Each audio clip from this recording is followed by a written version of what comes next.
Friends, welcome back to my channel Diksha की classes, जहां मैं शेयर करने वाली हूं आज मेरी फर्स्ट वीडियो, जिसमें मैं सॉल्व करने वाली हूं आपकी वो प्रॉब्लम जो 6 से लेके क्लास 12 तक के सभी स्टूडेंट्स को होती है।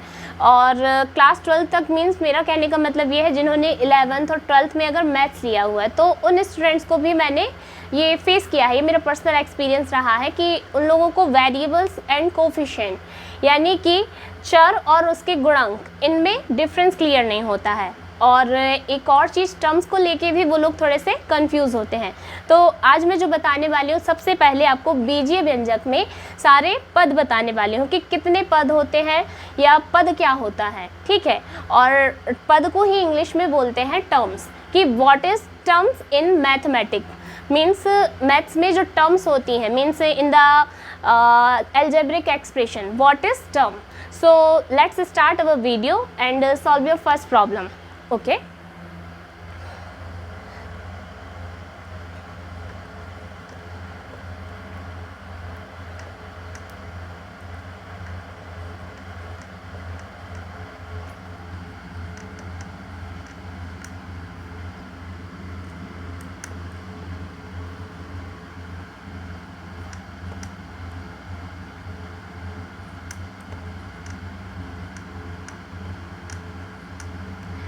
मोनोमियल टर्म मीन्स एक पद।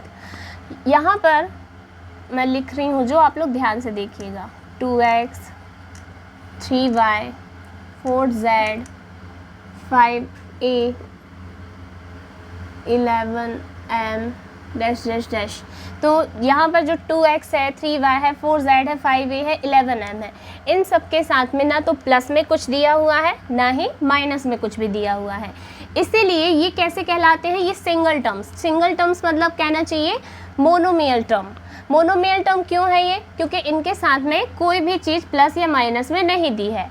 और ये जो आपको दिया हुआ है यहाँ पर 2 के साथ x या x के साथ 2, तो मैं ये थोड़ा सा डिफरेंस, यहाँ पर आपका डाउट भी है और ये आपका डिफरेंस भी थोड़ा सा क्लियर करूँगी कि what is 2 here and what is x here. सबसे पहले तो ये मोनोमियल टर्म्स है सारे, ठीक है। और दूसरी चीज़, यहाँ पर जो आपका 2 है, 3 है, 4 है, 5 है, 11 है, ये सारे क्या है, आपके गुणांक हैं। गुणांक मतलब क्या हो जाएगा, कोफिशिएंट।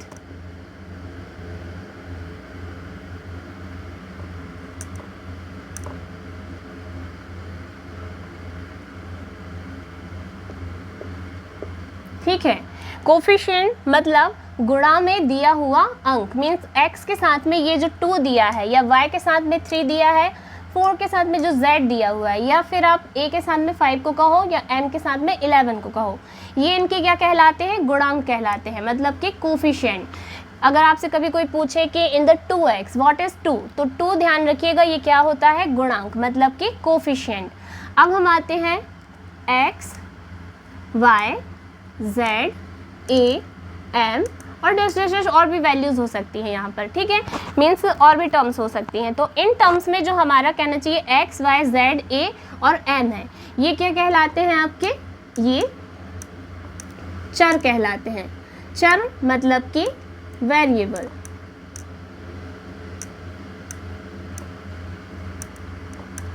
अभी ये जो वेरिएबल होता है, इनका जो मान होता है, ये कैसा होता है, नॉन डिफाइन, मतलब कहना चाहिए यहाँ पर डेफिनेट नहीं होता है, क्योंकि ये क्या है, इसको हमें डिफाइन करना होता है, ठीक है। यहाँ पर इसका जो मान है, यानी कि जो वैल्यू है, वो हमें पता नहीं होती है, इसको हमें क्या करना होता है, फाइंड आउट करना रहता है, ठीक है।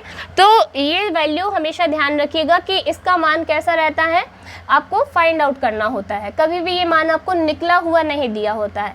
तो इसीलिए ये क्या है, आपका वेरिएबल है। और ये वेरिएबल क्या होती है, चर राशि, जिसका मान हमेशा हम ज्ञात करते हैं, ज्ञात यानी कि फाइंड आउट करते हैं, ठीक है, इन एनी इक्वेशन। और ये हम आगे चल के पढ़ेंगे। ये मेरा सिर्फ आपका जो ये मेरा फर्स्ट वीडियो जो है, ये सिर्फ आपको यही डाउट्स क्लियर करने के लिए है कि जो वेरिएबल हो एक मोनोमियल टर्म में, what is coefficient and what is variable, okay. अब ज़रूरी नहीं है कि आपका जो मोनोमियल टर्म है वो आपको सिर्फ ऐसा ही दिया जाएगा। हो सकता है कि x का स्क्वायर लगा हो या y का क्यूब लगा हो, z की पावर आपको 5 दी गई हो, या फिर a टू दी पावर आपको 12 दी गई हो, या फिर ऐसा भी हो सकता है कि n की पावर 50 दी गई हो। ठीक है, अगर ऐसा कहीं पर भी है तो भी ये क्या होंगे, सिंगल टर्म, मतलब कि मोनोमियल टर्म ही होंगे, और इसमें गुणांक आपका वही होगा।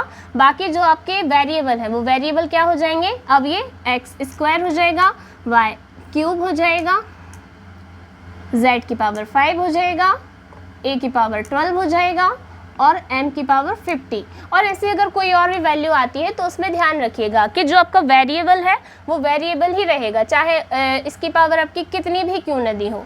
और मोस्टली क्या, बल्कि ये हमेशा ही आपको अल्फ़ाबेटिकली ही दिए जाते हैं। मतलब जहाँ पर भी आपको अल्फ़ाबेट्स दिया हुआ है, ए से लेके जेड तक कुछ भी अगर आपको ऐसा दिया हुआ है तो वो हमेशा क्या रहेगा, वहाँ पर वेरिएबल होगा, मतलब कि चर, और जो उसके साथ में गुणा में होगा तो वो क्या हो जाएगा, आपका गुणांक। Okay, so I think your doubts are clear now. अब now we come to the binomial terms, मतलब कि टू टर्म्स आप कह सकते हो जब आपको इनके साथ में प्लस में और माइनस में कुछ दिया होगा। So let's meet in the next video. Okay.